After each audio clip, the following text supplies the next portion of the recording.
30-cu sual.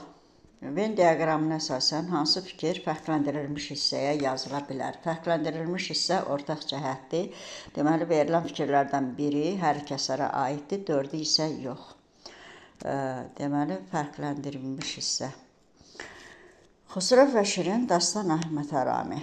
Nəsrlə yazılıb, bu heç birinə aid deyil, səhvdir. Qarışıq janra misaldır.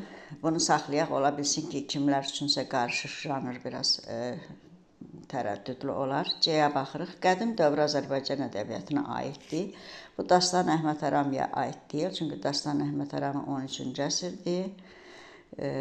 Deməli, Xusrov və Şirin isə 12-ci əsrdir. Ona görə bu da səhvdir və C kənarlaşır.